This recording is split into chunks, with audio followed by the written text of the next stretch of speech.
نه پیراهندش ماند نه تنبان بیچاره لچ باقی ماند. خبرداری نی تبارک گفته مردم چی کرد؟ دلار پران کور بینا شده. این آوازه ده مردم است. مردم به می عقیده سفرا میکنه، سفر میکنه، بسته موتر در بست میگیره. همین ملت شما بگویی یک سوال از پیش بکنی به کدام مقصد رفته ای؟ همین مولا را سوال بکنی بگو آیا دعا قبول شدن در اونجا خیلی زیاد است؟ کدام نص آمده که دعا اونجا قبول میشه، نماز اونجا قبول میشه؟ کدام نص آمده که سفر شوه؟ آیا به قبر رسول الله صلی الله علیه و سفر کردن درست است یا نه؟ به قبر پیغمبر که از او کده هستی بزرگ در مخلوقات نیست. کدام نص وجود داره؟ اما چرا این گمراهی ها میشه؟ چقدر پولی مردم مصرف میشه؟ چرا؟ مردم در بدر میشه. باز خصوصا از راه سالنگ میره که برف کوچه هم ساله به صدها نفر قتل هم میکنه. چقدر زحمت ها را اونجا میبینه. چرا میره؟ مولوی صاحب را پرسان کنیم، مولا صاحب را، کسایی که دفاع از نوروز میکنه و خود ملت ابراهیمی میدانه. من میگم که نه، قبر سخی سبب شرک کل مردم افغانستان شده، کل مردم افغانستان. خب به مثل از اون مردم به خاطر بیوسیش که اونجا توان نداره که اونجا برسه، در هر جای یک قبر برای خود چی جور کرده؟ بگویم جای میله جور کرده. بیرق در شاید و شمشیرم بیرق از کجا ورداشته میشه؟ در کجا برده میشه؟ در شهدای صالحین، در هر جای. حالی خوب غضب دیگه جای شده، شهید هر جای است. هر کس که موتر زده یک مرمی خورده کافر مرده و مسلمان مرده شهید است. سنقالگک سرش کرده یک دونه بیرق بالا کرده و مردم در گردش جمع است. عجیب است. الله رحم بکنه. یا خود ملت ابراهیم. دیگر روز که سوال میکنیم با ملت کیستی؟ ابراهیم علیه السلام. دروغ چرا میگه؟ کاذب. ابراهیم علیه السلام خود مبارزش با شرک بود. ابراهیم علیه السلام اگر عالمی بود به تنهایی خود قبر صخیره چی میکرد؟ یک دم میپراند، هیچ نمیماند، خاکش هم نمیماند. چرا که سبب گمراهی مردم شده بود. نمیگذاشت. ابراهیم علیه السلام اگر زنده بود خود تو آدم بود. اما تو چطور ملت ابراهیمی خود میگیری؟ کدام است؟ البته این سخنای ما نعوذ بالله توهین در شان علی رضی الله عنه نیست. علی رضی الله عنه خلیفه مسلمانان، داماد پیامبر صلی الله علیه و سلم، اولین از جمله خردایی که اول اسلام به پیغمبر علیه السلام آورده، شاهکاری از او، افتخارات از او، الحمدلله تاریخ پر است. و ما همون قدر محبتی که با هر صحابی داریم با علی رضی الله عنه بیشتر داریم. نظر به خدمات اسلامش، علی رضی الله عنه کسی بود که چیست نه؟ نفر ابی الحیاج اسدی را مقرر میکنه، تابعی است، شاگردش است. گفت من تو را مامور نسازم به اینطور یک وظیفه که مرا پیغمبر مامور ساخته بود. گفت برو ده هیچ جای یک قبر نمان که یک بلست چی باشه؟ از یک بلست بالا باشه، مگر او را محو میکنی. علی رضی الله وظیفه‌ش می بود که قبرایی که گنبدها جور شده علی رضی الله زنده می بود. من یقین داشتم که گنبدها را ویران میکرد. یک دم نه بیرق میمان نه چی جندره. اما امروز ببینی که به نام از او قبر موهومی اونجا جور شده، مخلوق در اونجا میره و به نام زیارت، به نام از اینکه اونجا مشکل ما رفع میشه، ملاها هم نشسته می باشه. مردمای رسمی دولت، مردم رسمی دولت، شما یک فتوا خود طلب بکنید اگر پابند هیچ قانونی ما خلاف قانونی کی نیست. این کدام قانون است؟ بکش یک سنده. این جنده بالایتان در کدام قانون است؟ همون را خودم قانون اساسی تان پیدا کنی برای ما در اسلام پیدا کنی. خب عجیب است. اینی حالات است. پاچاها همیشه تابع مردم است. خب مردم که چیزی را میخواه به خاطر که مردم خفه نشوه، از او خاطر قطعشان هماهنگ است. حالی ببینی که در روز نوروز این چپنا خودم معرفی چی میکنه؟ بگوی سیدایی ما از اولاد پیغمبر هستیم. وارثایی که سخی صاحب خودم معرفی میکشه، در اونجا جنده را بالا میکنه، باز اونجا چک چک میشه، جنده بالا میشه، گلادش بستگی در ریسپانا. امسال خیلی خوب استاد شد. خود چرا خوب استاد شد؟ پاچایی والا دیگه نمیلرزه. عجیب. کدام شرک نیست که در یک نوروز چقدر شرک است. الله رحم بکنه که ملت ما بفهمه، حقیقت دین شناخته باشه. یادتان باشه ما گفتم که در نوروز که همی بیخی چی هم باشه، هر نوع کار بیخی بس کنه قطعا، به خاطر که یا ذلیل شوه این مردم که رونق برش داده رویسته. باز نامای جالب عید باستانی ماسته، عید قدیمی. بود پرستی خیلی پیش بود، آتش پرستی بود پرستی پیش بود از آتش پرستی کرده. خیر اول بوتا را با میان پس جور کنی، همونجا بره همونجا هم یک میله جور کنی، عید باستانی تان شوه. در مغاره هم زندگی کنی خیلی خوب میشه. در اینجا الله گفت که سبت روز تعظیم شنبه را گردانیده شد بالای کسایی که اختلاف کرده بودند. خو این اختلافات که کدام را حق است در روز قیامت حتما فیصله میشه. اینطور نمیمانه شما یهود نصارا کدام را پیموده و رای ابراهیم علیه السلام کدام بود. شما اختلاف کردی. ابراهیم علیه السلام قبلا تیر شده، لیکن در دین ابراهیم علیه السلام اختلاف پیدا کردی، این فیصله میشه. ادع الى سبیل ربک بالحکمت والموعظه الحسنه وجادلهم بالتي هي احسن. دعوت بسوی رای پروردگارت بالحکمت به حکمت، والموعظه الحسنه به نصیحت خیلی کامل به طلب خیرخواهی، و جادلهم بالتي مباحثه کو مناظره کم رایشان به طریقی که احسن باشه. این ربک هو اعلم، یقینا پروردگاری تو خوب میدانه بمن ضل، به کسی که گمراه شده عن سبیلی از رایش، و هو اعلم، و خوب میدانه بالمهتدین هدایت یافته را. تو فقط دعوت بدی و طرف ثمره مرتب شدن از در پیش اختیار الله متعال است. او میدانه که کی لیاقت هدایت داره و کی راه گمراهی را میپیماید، کی نوبت داره، کی جستجو و طلب هدایت میکنه و کی نمیکنه. او کاری الله متعال است. الله متعال میگه ادعو الى سبیل ربک بالحکمه. اول تفسیر ادعو دعوت بده. اولین فرض منصبی انبیاء علیهم السلام دعوت است. هر پیغمبر که الله روان کرده اول فرض منصبیش چیست؟ دعوت به سوی الله متعال. تمام آینده که انبیاء علیهم السلام تعلیمات میکنه، هدایت به مردم میده، کلش مرتب سری دعوت میشه.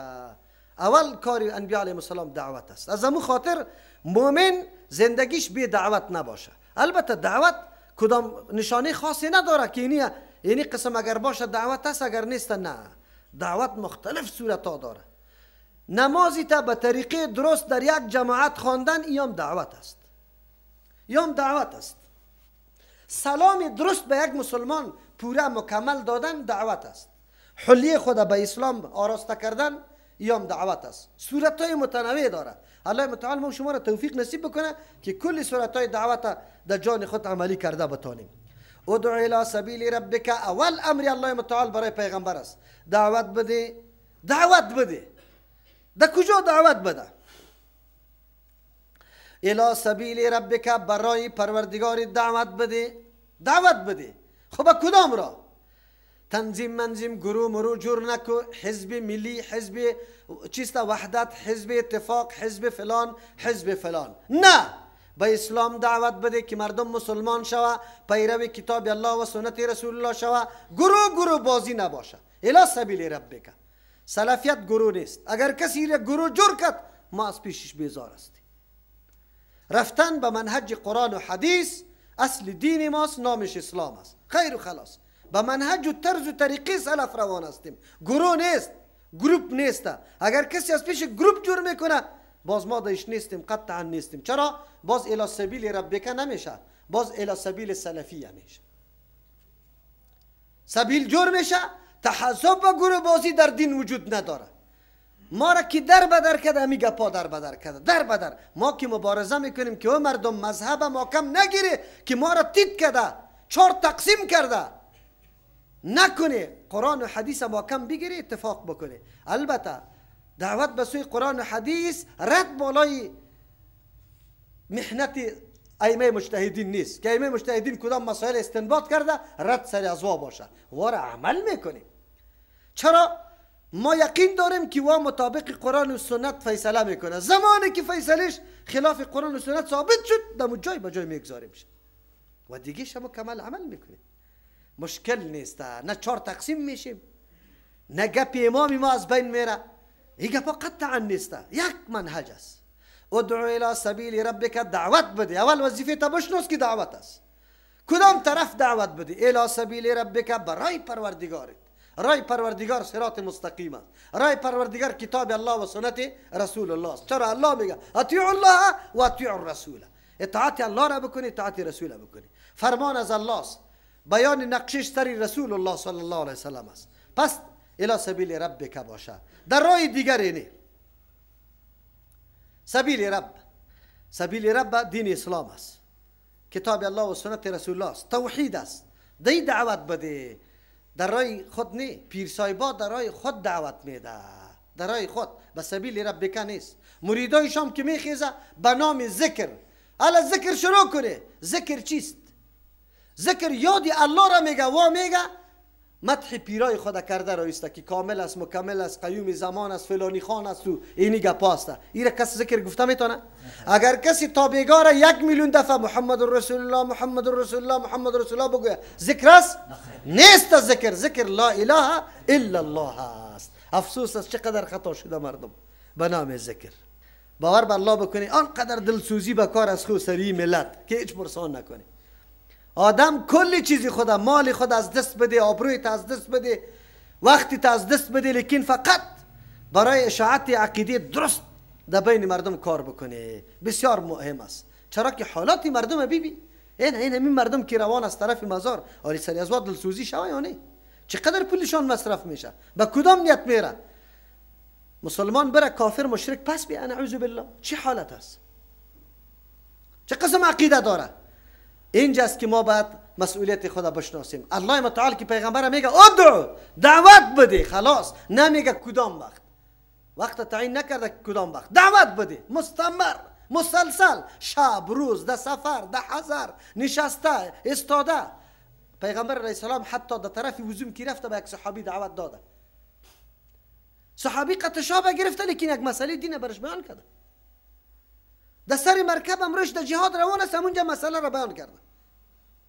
یا غلام احفظ الله یحفظک. احفظ الله چیست؟ تجد تجاهک. عجیب است. پیغمبر علیه السلام اینطور دعوت داده. ما عمره ما تیر میشه یک دعوت داده نمیتونیم در دین. الی سبیل ربک، به سبیل پروردگاری تو. اصول دعوت است. اصول دعوت است. بالحکمت، به حکمت، به حکمت. دو ترجمه میکنیم. اصل حکمت چی را میگه؟ محکمی علم و عمل میگه که علم آدم هم خب پخته، عمل آدم پخته باشه. زمان دعوت بده که نمی تو علم و عملت پخته شده باشه، معلوماتی کافیم دی مورد داری و در عمل مکمل کسی سرت انتقاد گرفته نمیتونه. دعوت بده به حکمت. حکمت ایره میگه. اصل گبی نمیسته. لیکن اینجا حکمت به معنای قرآن و حدیث است. آیه 39 سوره اسراء میه بخیر پشتی سر که مراد از حکمت کتاب الله و سنت کی است؟ رسول الله صلی الله علیه وسلم. دیگه از او خاطر ادعو الی سبیل ربک دعوا شد. برای پروردگار دعوت بده. این دعاست. دلایل بالحکمت، با دلایل یقینی و محکم، با دلایلی که یقینی باشه، یقین فایده کنه و محکم باشه، متزلزل نباشه. او کدام دلایل است؟ کتاب الله و سنت صحیح رسول الله صلی الله علیه وسلم. اینی را حکمت میگه. حکمت نمیگه که مردم ملا صاحبای ما میگه، تشریح میکنم براتون. والموعظه الحسنه، با دلایل محکم موضوع را، مسئله را برشان واضح بسان. وقتی که دلایل بیان میکنی با خشونت و شدت نباشه. والموعظه الحسنه، با یک نصیحتی که خیلی حسنه باشه. خیرخواهی مخاطب در نظر بگیری بر شیوه نرمش. چه قسم؟ خیلی مؤثر، بلیغ، که مخاطبی تو احساس نکنه که ما توهین میشم. و جادلهم بالتی، مباحثه کو، دلیل پیش کو به مو طریقه که احسن و خیلی نیک است. چه معنی؟ بینصافی نکنی، الزام غلط و تهمت غلط سری مخاطب نکن. گپی که شگوش بگی، حق بود بپذیر، تسلیم شو. نگو که جانب مقابلم است با یه وجه گپی از زیر نمیپذیرم. نه، سخن حق از دهانش برآمد بالکل تسلیم شو. خود کلان نتراشی. نسبت حقارت و توهین بر یزو قطعا نداشته باشی. مشکل امروزی ما در دعوت امیسته که ما و شما همیشه خود جنتی فکر میکنیم، دیگر کلش هلاک. همینطور می باشه. سخنم که قطعش میگیم همینطور میگیم که من خودتر در جنت هستم و تو در جهنم هستی. اینطوری میگیم. اگر ما بگیم که نه این گپ نباشه، منظورم خیرخواهی مخاطب است. این مخاطب صحیح است که در یک موقع هلاکت قریب است، میره مرگ سرش میاد، قدمی عقیده بمره، واقعا طرف جهنم میره. تو این یالی خیرخواهی کنه؟ چطور تصامیم اتخاذ میکنی که می آدم نمیگذارم؟ با کدام طریقه، با کدام دستور راه ها را سنجش میکنی؟ راه ها را که از کدام راه گپ مسئله تاثیر پیدا میکنه؟ به تنهایی یا یک نفر دیگه قتم باشه، یا یک مولوی سه به قتی خود بیارم، یا یک دوستی شب بفهمانم اول، کدام راه را انتخاب بکنم؟ این راه ها را تو تلاش میکنی، فقط جستجو میکنی. دکتر هستی، مریضی تا علاج میکنی، مریضی تام تو را نمیمانه، نه پیچکاری تا میمانه میکنه، دو دشنام برد میزنه، نزدیکم به خود نمیمانه، تا خلاص. تو این حال راه های ممکنه را پیدا کن که از کدام راه. برادرای تبلیغ ما چقدر ماشاءالله مهارت داره. السلام علیکم و رحمت الله. بوتلک یاتر قرار در پیشش است، اول دلکی تا نرم میکنه، مسواک در پیشش است، باز دیگه دفعه سرت میاد. نمیشه که امروز در شوی جمعه قطع عبوری بسیار یک مجلس، بسیار یک عالم برجسته میاد ایت تو بیان میکنه. یقینا خیر است، می کرای تام من میدم، از پدری اجازهش هم میگیرم. شما دیدی این طریقی دعوت است. یک ترجمه را براتون کردم. ادعو الی سبیل ربک، دعوت بده به سوی راه پروردگارت، بالحکمت، با دلایل یقینی محکم که قرآن و حدیث است، و الموعظه الحسنه، با شیرینی زبان، با چیستا طریقی معاصر، به نرمش، به یکی او مخاطب تو بالکل احساس حقارت نکنه. و جادل هم قطش گفتگو و بحث بکو بالتی، به مو طریقه که هی احسن، که خیلی خوب است که مخاطب احساسی نعوذ بالله توهین نکنه، بخواد الزام سرش نکو، زیر فشار نگیشه، بی‌انصافی در حقش نکو، خوب آبرو و عزتش در نظر بگی. این ربک آلی کی لیاقتی هدایت داره نداره کاری تو نیست. حتما سخنی تا همیشه نگو که بالکل باید تاثیر کنه و بپذیره. نه، از رسول الله صلی الله علیه و سلم کاکایش نپذیرفته ابو لهب. ما تو چیستیم؟ از ما تو خوب بسیار دور هستیم. بگذار به الله، تو به خاطر رضای الله کاری تا کردی. این ربک هو اعلم، پروردگاری تو خوب میدانه بمن ضل، به کسی که گمراه است. کسی که الله برش اسباب داده ولیکن باز هم او اسباب در غلط استفاده میکنه، الله خوب میدانه او قابل هدایت نمی باشه. عن سبیلی و هو اعلم بالمهتدین، الله خوب عالم است بالای کسی که اهلیت اهتدار داره. یک ترجمه. دوم، ادعو الی سبیل ربک، دعوت بده به سوی پروردگاری تو. مراد از سبیل ربک دین اسلام، عقیده توحید الله، نظام جامع اسلام. بالحکمت، برعایت حالات مخاطب، حالات مخاطب در نظر بگی، چی رقم آدم است، علم داره نداره، عوام است یا اهل کتاب است، کدامش است، در کدام مستوا قرار داره. بالکل مردم یک دفعه بررسی بکو، حالاتش، عقیدهش، نظریات و افکارش، بعد از اون مطابق افکارش سخن بگو. آدم مقلد از روی کتابای تقلیدش قناعت برش بده. آدم صوفی از روی کتابای صوفیزم برش مخاطب قرار بده، برش قناعت بده. مناسب هر کس علایده یک چی داره. تو یک آدم کلی گپا را پذیرفته، بسیار گپا را پذیرفته، در یک نقطه بندش داره. اینطور فکر میکنی که هیچ یک گپ قبول نداره، که برای ازو میگی بیا اینطور، یک دفعه احساس میکنه که مرا چی فکر کرده، یا برو من این گپا را 10 سال پیش میدانستم. نه، حالات مخاطب در نظر بگی، بفهم که در کدام مستوا قرار داره. مراد از حکمت اینجا بگوی بررسی کردن حالات چی مخاطب. والموعظه الحسنه، با وعظ حسنه آدم ای خودم به حکمت خو این حالات مخاطب دیدی که آدم عالم است، در استدلالا بکو، بحثی علمی قطش بکو. والموعظه الحسنه، با موعظه حسنه آدم عوام است بیچاره، او قدر دلیل ملیل نمیشناسه، فقط ترغیب و ترهیب کو، جنت و دوزخ برش بیان کو. و جادلهم بالتی احسن، کسی که شک و تردد داره، شک و تردد والا آلی باید شکیش بکشی. خوی شک کشیدن بیطور نمیشه که برو جهنمیستی، تو خبیث هستی، تو نمیپذیری. نه، به یک طریق مناظره و بحث پیش کو که بالکل خیلی نیک باشه. دو ترجمه. سوم ترجمه، ادعو الی سبیل ربک، دعوت بده به سوی راه پروردگارت. همیشه دعوتت به خاطر الله باشه، عظمت الله را بیان کو، توحید الله را بیان کو، مردم دعوت بده که راه کتاب الله و سنت رسول الله است. در سر منبرا لافی استاد خدا نزن، لافی یک امام نزن که امام اینطور بود که اینطور شده. مثل که امام ابو حنیفه رحمه الله چی میگه؟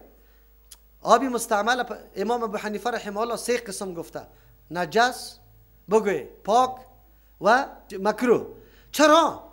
او وقتی که کسی وضو میکرد، دمی وضو کردن میفهمید که این آدم چی رقم است، کشف برش حاصل بود. دمی آب میدید گناه ها را که میریزه. از کسی گناهش زیاد ریخته بود را میگفت نجس است. کسی گناه نداشت تو را میگفت چی؟ بگوی پاک است. کسی که یک کم کم می بود میگفت مکروه است. الله متعال بندگان خود یک قدر گناه ها میکنه، پرده سرش انداخته. پرده سر ما شما هر کدوم ما اینمیم شب تیر شده چقدر گناه شاید کرده باشیم، الله سر ما پرده انداخته. آیا رسوا میکنه در پیش کسی؟ پیغمبر آبی وضوی مردم نمیبینه که کدامش گناه ها میریزه کدامش نمیریزه و تو میگی که اینطور است. ایره مردم میگه افراط، غلو کردن. شخصیت امام ابو حنیفه رحمه الله بدون این توجیهات شخصیت است. اگر توی توجیهات بگو یا نه، 40 سال نماز صبح به وضوی چی خفتن خواند. در کعبه داخل شد، کعبه 2 رکعت نماز خواند، قرآن کلش ختم کرد، نصف قرآن در یک پای خود بالا گرفته بود، نصفش در دیگه پای. این هم نماز است؟